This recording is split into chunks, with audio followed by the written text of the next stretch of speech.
What's happening, everybody? I'm here joined with the one and only master, Dr. Dre, Andre Janelle. How you doing, man? Pretty good, man. It's a beautiful day outside. Kind of chilly, but I'll take it for Florida. For sure, for sure. And just to fill everybody in, a little bit of backstory here. So we had a great training at the office yesterday, and Andre and I, well, really, Andre brought up to me. He's like, "Dude, have you seen like kind of what's going on with new home sales compared to resale home sales?" And I generally know, and I look at it a little bit, but then Andre started showing me some data points on a macro level, and I was like, "Okay." And then the thought came to me today, like, we should share this whole conversation with everybody. Like, this shouldn't just be a private conversation between me and Andre. We should really show everybody what's happening here. But I think that's kind of lead in for you, man. Take it away. What'd you see, or what are you seeing? Yeah, so part of it is we're problem solving. So we're looking at the situation for our buyers and trying to solve problems that they're presenting to us. And obviously, the number one problem we hear is interest rates are too high. And so people are being priced out, or people believing that they're being priced out.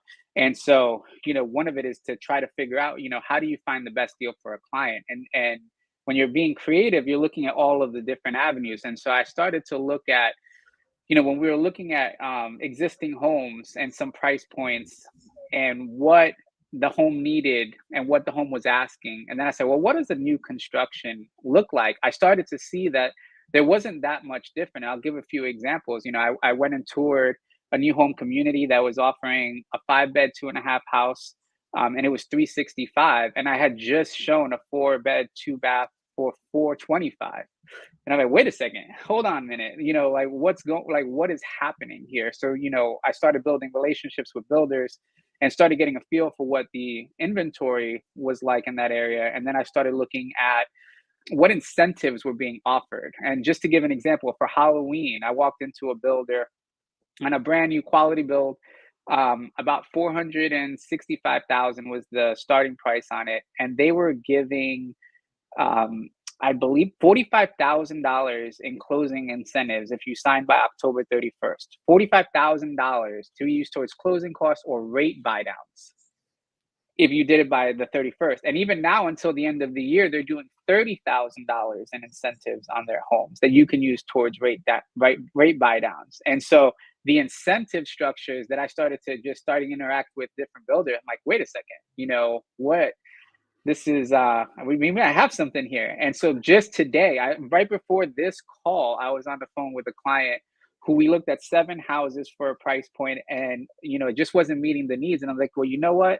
There's a new build right up here that we can look at, and it's under your price point. It's brand new, and they're about to put in something for it tomorrow because they don't have to worry about anything else with it. All the other ones needed work. Everything else would have needed work, and we had all the different things that we had to do. But with this one, we're pretty much assured for the most part that once financing is done, that they're going to walk in the door without a problem with closing cost incentives and that. So it started to just be a real simple conversation depending on what they were looking for.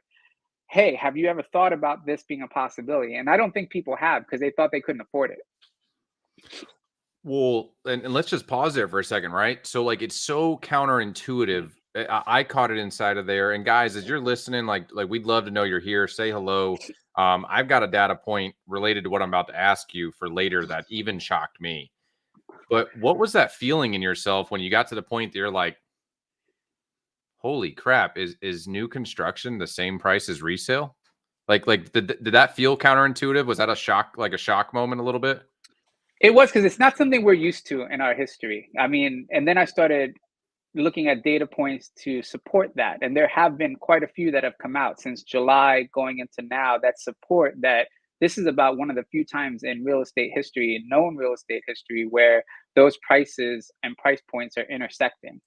And that's not even including incentives, because I think a lot of it is education. Once I start educating clients on, hey, what about these particular items, all of a sudden they start to light up and go, that's possible.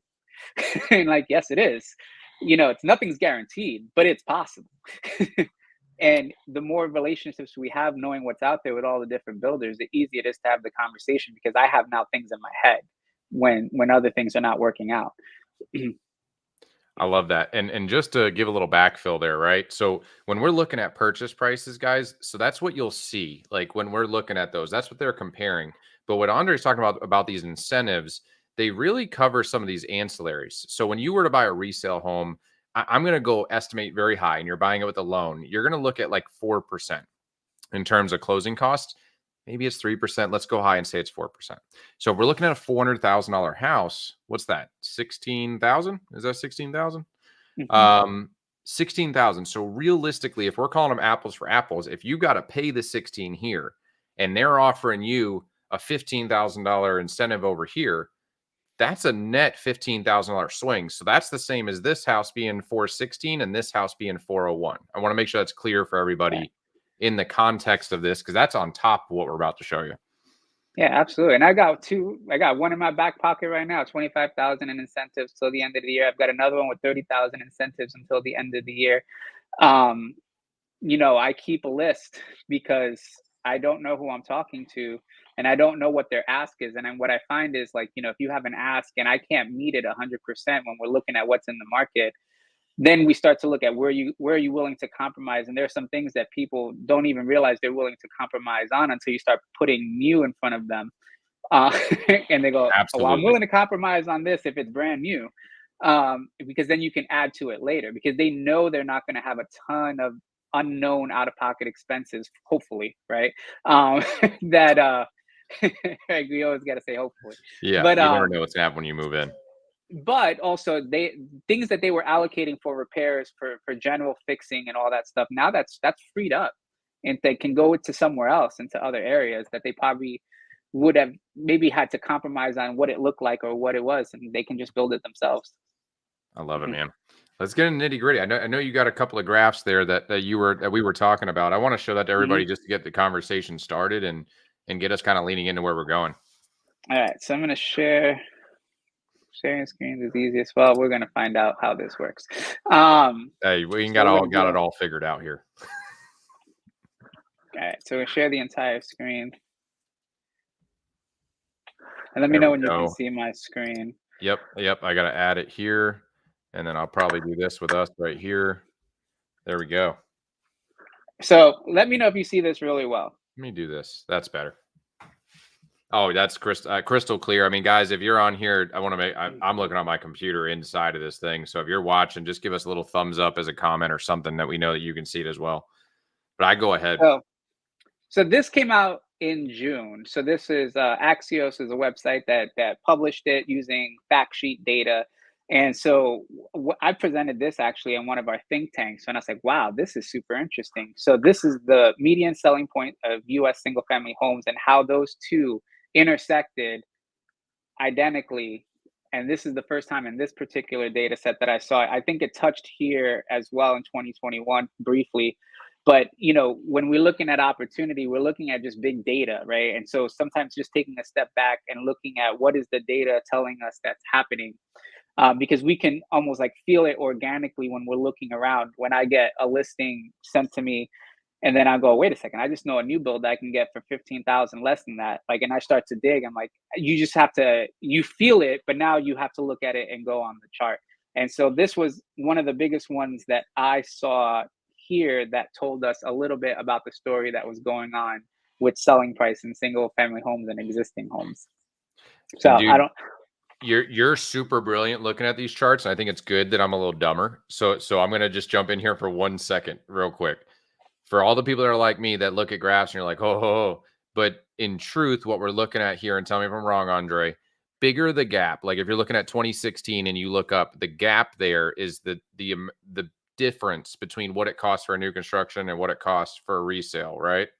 yeah, absolutely. And these two lines are working independently. So you'll have they each have their own market. You have a new home market that has its own trends and supply and demand constraints. So the market just behaves like a typical market with consumer behavior and everything like that. And then on the existing home market, this is just what's happening naturally. And so when you put them overlaying, you can see how they can kind of go parallel to each other because it should go like that. It should be somewhat different.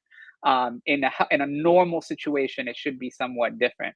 But then you start to see like we've had some anomalies in the last 2 years or 3 years, and so it kind of threw economics or the economy or whatever you want to call it into a little bit of chaos.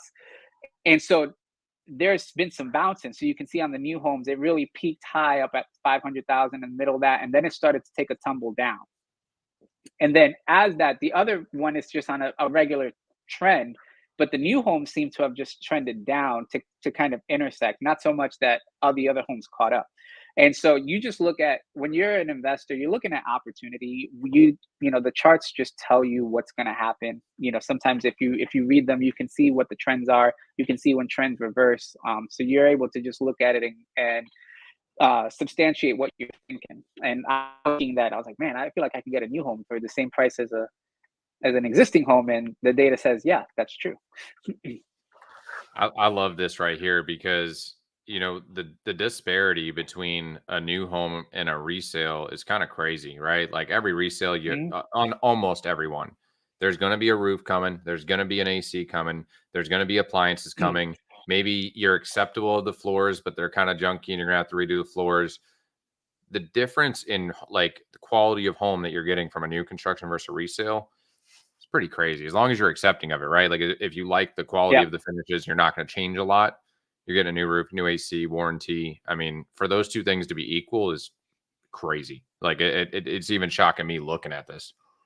Oh yeah, and I think as you know, working with clients and working with who we work with and having the conversations, I can't tell you how many conversations where I talk to somebody and they have something very fixated in their mind, and just having the conversation, are you open to even exploring what this might look like? Because I think they come in with what it is that they thought they could do. And it's just, I think, our responsibility to show them all the different possibilities, and to just go, these are possible. We have to put you maybe in touch with the right people. We have to get a little creative sometimes, but they're not. I don't think that they're looking at this. I don't think that they're studying the market that deep, looking at the trends, and they just see headlines, and the headlines can be scary, but what's beneath those headlines, if we're savvy, if we're diligent, if we know how to get the data points, like there's a tremendous amount of value with aligning with the right people. 100%. 100%. Did you have Yeah. a second, more graphs beyond just this one? Oh yeah, yeah, for sure. I mean, it depends where we I want to know you go with got them. graphs. So I'm just trying to lead it along a little bit. I know you got some graphs. All right, so let's go to, there was another one, home ownership rate, and this is the piece where I think I see a lot of potential value in this, is having the conversation. We know that hometown heroes exist, and we know that there's potential for down payment assistance. We know there's FHA. We also know there's more incentive for, like, be able to ask for seller credits and things like that, or incentives. Is looking at the 35% of people that don't own a home, Yep. because I think to compare that also with the fact that about 82% of people have mortgages under 6%, and the idea that most people who are going to sell are going to be in a position where they have to sell. They're not looking to voluntarily change things. I mean, I'm just assuming on that piece, but the real opportunity, I think, is to educate first time home buyers on opportunities that exist for them to be able to get creative and to Yep. to be able to bridge that gap. I mean, I have an appointment next week with somebody who I just went over this very same thing with them, between their first time home buyer, hometown heroes, FHA, closing cost credits. I'm like, listen, we can have a party. Let's go have a conversation, and let's just go figure it out. And then go into the fact that he paid an exorbitant amount for his rent, like more than enough. It's just getting him to the lender to get qualified. But just knowing, you know, who is it that would make sense to have these conversations with? And so I look at this 35% people who are renting, and I'm saying a good amount of them would like to be homeowners if they just knew how. I think some of that, just in my experience of working with folks, and what holds them back from having that conversation is they don't even know where to start is one Right. thing. And some just don't believe they can, right? Some myths and different credit and income and the way things work. And my encouragement for anybody who, like, if this is actually getting to somebody who is watching, I would love to speak with you. Andre would love to speak with you, but reach out to somebody, right? Like a great avenue, the person who knows the right business partners for you to talk to is a realtor. Somebody who's active inside of the business, they can help solve that problem. And I've just found that more often than not, the people who don't think they can really can. and they just needed somebody that could help them with that. So I'm just going to share that right here in the middle of this. Yeah, for sure. And so this is, and so we'll pull another one up in a second here. Doo-doo-doo. This And is then while another he's pulling that interesting up, one. I want to just help everybody else know that we're going to make this tangible at the end. Like, I want you guys to see what the real difference is, right? So we have real market data, and we're also going to use a mortgage calculator to really help put some of this in perspective in terms of what they're offering in special interest charges. This way, it's tangible, like one versus the other. Yeah. So this is one that shows that 63% of all mortgages outstanding were issued after 2018, and what percentage of active mortgage were issued by year. So you can see that in 2020, 20 starting 2019, but through 2022, there was a tremendous amount of new mortgages issued. And so you can just see how many mortgages are being issued by year. And so you're looking at what are people buying? What are people's, when are they buying it? We still see in 2023, we are still have a very active market relative to other years. So people are still making moves. And I think that, with supply being low, I think, buyers kind of waiting. The number one thing we hear is for interest rates to be lower.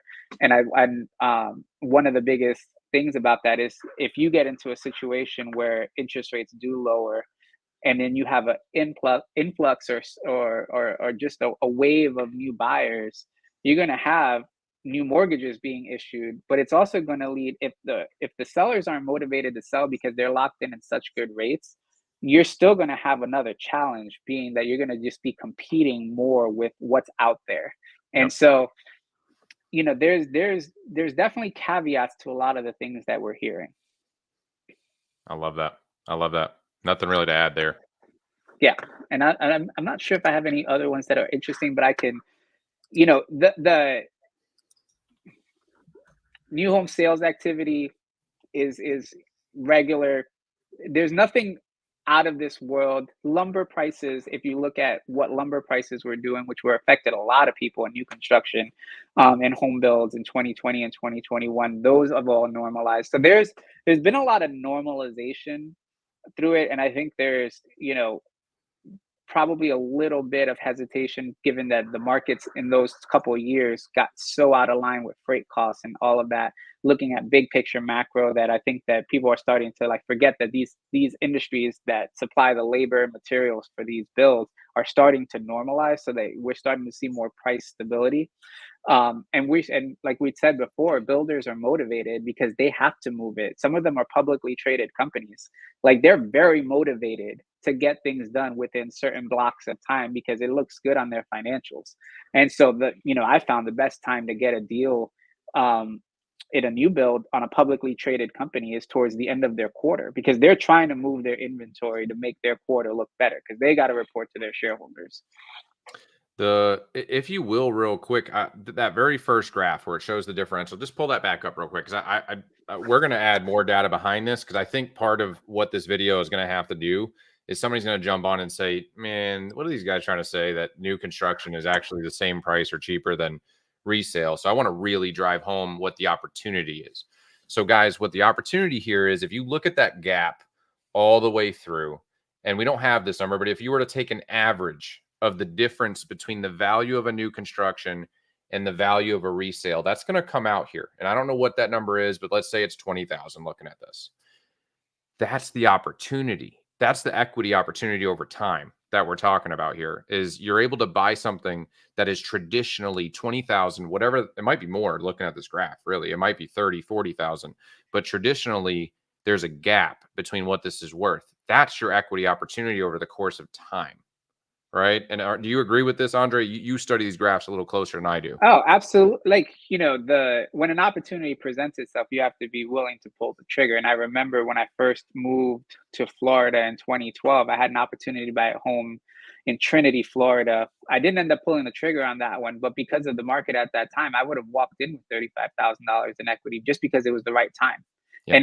And sometimes you're just lucky. Like, I was very, very fortunate that my first home purchase was coming out of the great financial crisis, and while other people were devastated during that process, like, I was not. I was just getting ready to start that process for myself, and I ended up buying at a really, really good time. Sometimes it's just opportunity, and I remember the feeling because it's a lot of it is emotion. Everybody was screaming that it's the terrible time to buy. It's a terrible time to do something. It's a terrible time to do it. And but it turned out to be the best time.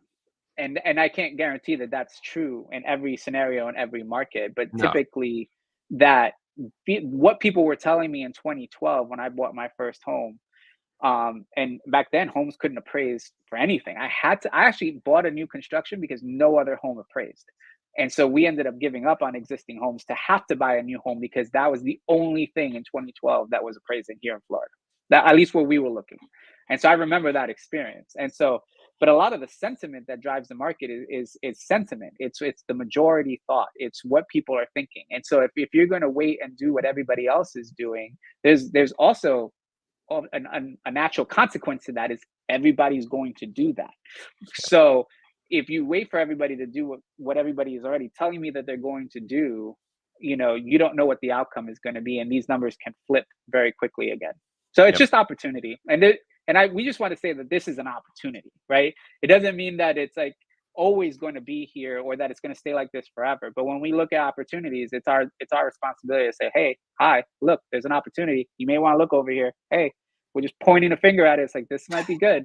You know, we can't make you do anything, and you do what's best for you. But like if I'm saying, hey, I'm looking at this saying this is a pretty good opportunity. Um, you What know, that's what I would think.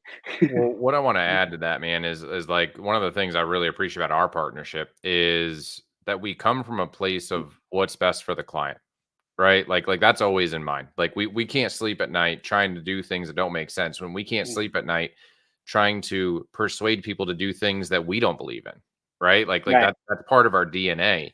So inside of that, we have to hunt things like that. And even this video, there's going to be people that watch this video that already have a great relationship with the real estate agent that are going to reach out to those folks with this, right? And that's our hope, right? Is that you are more educated and you know where the opportunity is if you're in a position where you're looking to buy a home. And we're going to keep Right. driving that home. If you pop this slide off of here, I'm going to share mine Okay. and show the real time data, just a quick synopsis of what's going on.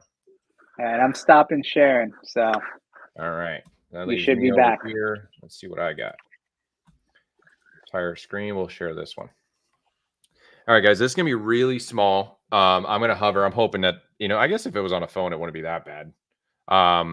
But what I'm looking at here on the left screen is not new construction, right? So these are all of our resales over the last 60 days.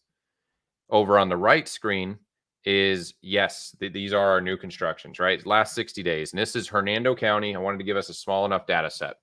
So when we're looking over on the left side, there's a couple things I want to look at. So active on the market, we've got 639 for resale, 195 new construction, pretty good balance. Now, what we're looking for right here is what is our median list price and price per square foot. Here you'll see it's 379. Here it's 349, 198.50, 204.62. The new home is less dollars per square foot. Brand new That's instead of crazy. resale. Now continue down to the pending, right? 227 pending, 68 pending for new construction. If we look at the pending, guys, I'm going to look at medians because there's probably not going to be very many $1.3 million new construction. So it's going to skew the average. So let's look at the median so we keep it right in the middle. So 325,000, 194.49 a square foot. Let's look over here at the new construction. 330,000. Oh, well, look, James, it's more expensive. Just kidding. It was a little bit larger. $188 a square foot. The new construction is less price per square foot, which is really what you're comparing an apple and an orange. Use that number. Keep moving. What's the sold, right? Looking over here at the sold, we're going to look down at the median again. Our sold over the last 60 days, $200 per square foot. New construction is 182 a square foot. That is a sick spread, like an absolutely sick spread to be that much cheaper. That's 10%. It's almost 10%. Did you think it was going to be that big when I pulled this up? No, and I kind of had the gut feeling, I had the macro sense, but when you pull out the individual numbers, and what pops into my head is some of the objections I get to new construction, which is it just pops in my head because some people don't want to be in HOAs, and I know you and I have toured communities that don't have HOAs, like you literally don't have. There are new construction that don't have to be on HOAs. There are new construction that don't have to be on city and can have a well and a septic. I just toured one today, so it's not just that if you buy a new construction, you're in an HOA community, because I know I've had people tell me that. It's like, I don't want that. I was like, it doesn't have to be that way. But yeah, that's surprising for I sure. so like it's been a little while since I pulled up this side by side. It's been a few months. This one shook me a little bit. Like this is, you're spot on when you brought this conversation up yesterday. This is the opportunity for everybody that we're working for, and everybody that we will work for is looking at this. This is a way, but this is only one layer, right? Like this is us just saying, hey, believe it or not, new construction is going to cost you less than a resale home. So, like, do you want the old dinky roof and the crappy kitchen, or you want granite and a brand new one, right? Like that's literally what this is trying to make it as transparent as we possibly can. Here's the data. This is real time last 60 days. But now let's bring it into a little bit more of a sense of what's happening with that payment, right? So like that's the other side of this. Try not to share something here I shouldn't. Here we go. That was the danger on my side too. Yeah. So we're gonna run a scenario here. We're gonna look at $300,000, right? We're gonna keep that the same. We're gonna look at 3.5% down because we're kind of gearing this a little bit towards first time buyers. This does apply to experienced buyers or somebody who's selling to buy, but I'm gonna use FHA 3.5% down. 30-year loan. Today's interest rate is 8%. We're in the state of Florida. I'm going to estimate taxes at $3,000. And the only things here that we're going to play with is on a resale home, you're going to be paying the par rate. On a resale home, I'm going to guess at homeowners insurance around 1,800 because that's what we're seeing is in that range. Could be a little higher even, but I'm going to put it there. And here is our payment, right? Pretty good, right? Like 2,500 is going to definitely beat some people up at $300,000. Now, this is for a resale home. When you're buying a new construction, this number is commonly $1,000. Payment just went down. Some of these, I mean, I don't want to make the lowest one, but Andre, like, what's an interest rate incentive that you've seen here recently? Realistic? Yep. Okay. We'll do 6.5. 6.5. So let's change this to 6.5. Oh, no, I got to fix something down there too. It reset this for some reason. So let's change this back to 3,000. We just saved $300 a month for a house that is equal in price. Like we just established that resale. Honestly, the new construction is newer, but it's Fugazi. It can't be that. But it's even in price with the incentive is $300 less on top of that. Yeah. And I'll give you one even crazier. Let's go extreme, because this actually existed and it's probably going to go off the market by the time this stream is over anyway. Yeah. They were offering a ramp up. It was FHA 3.5 on year 1, 4.5 on year 2, 5.5 on year 3, up scaling to the prevailing rate. So what do you balance that out at? well, let's just say like on year 1, right? Because like the year 1 you put 3.5, because that was actually what the offer was. You're at there. And so we talk about this too, is like the opportunity to refinance at some point in the future. And so they're creating paths. These are just incentives, right? This isn't always going to be what's offered, but this was one today that was available today. We just didn't move on it. And so, but that was it. If you closed by December 20th, that was what the offer was on FHA. 3.5 year 1, 4.5 year 2. And then prevailing rate, I believe, was year 3. So I'm going to bring this back just to wrap this up. A little bit of a recap. Even we were shook. We kind of study this stuff and see it all the time. And like, we're like, oh boy. So heads up for us, right? Like now we can better educate people, and maybe you can, maybe you're a real estate agent tuned in and you can better educate people. And don't take what we're saying here. Like go do your own research, make sure that we're right before you go and say things, but we are. Um, but for anybody that watches this is going to go out to everybody that we want to work with and we already are working with. We're showing this to you because it's an opportunity. You have an opportunity to not just pick up equity long game, right? That gap is like this, but it's normally like this. You have the Mhm. opportunity to pick up that equity gap that doesn't exist right now. But on top of that, you can do it while you save hundreds of dollars a month compared to what you would do in a resale. Right. I mean, Yeah. And I think I looked at the macro data, and macro data takes a long time to play out. But I think you looking at the recent and the pendings and what's out there really cements that, even if the macro data is slightly lagging, the real time data shows that it's still valid today. Because I think, you look at, oh no, it can't be true. That's not realistic. Well, there's two perspectives, right? I gave you a macro perspective that lags. They're lagging indicators, right? It takes a long time for that stuff to kind of play out. And then James gives you the this is real time information, which is showing that it's really happening in our market. And so between the two, we hope that that addresses some of the objections that I know would naturally occur on some of this information, because it is sometimes hard to believe that that's the case today. But here we are. absolutely. And Andre, I appreciate you as always, just being the leader that you are and taking some time here to invest in other folks. And, guys, if you're watching this and this has piqued your interest and you want to know more, we are here to talk to you, right? We encourage you to speak to a realtor regardless if this is what you're planning on. We would love to earn your business. So inside of that, if you want to reach out to Andre or I'll make sure that he's tagged in anything that I can, or you can just call me and say, I don't like you. I want to talk to Andre, and I'll get you over to Andre. No insecurities here. I might be insecure if you said that to me, but that's okay. You can say it to me, but you But can't say it the other way. You can only say it no, to me. fair enough. At least James was smart enough to put his phone number on the screen. I didn't do that. That's the one you call. It's right there. Just call that one. We'll have to do some Uh, editing on the back end. there we go. There we go. Awesome, man. I appreciate you. Anything you want to leave them off on? No, we're here to help, and at the end of the day, when we're trying to solve a problem for you in the best way we know how. And that's my dog telling me it's the time. But yeah, we're just trying to solve a problem for you the best way we know how. And so it comes from a good place. So the more you're open to receiving options, the more creative we can be. I love it, man. I love it. Everybody, I hope you have a blessed day, and I hope this was valuable to you. All right, bye now.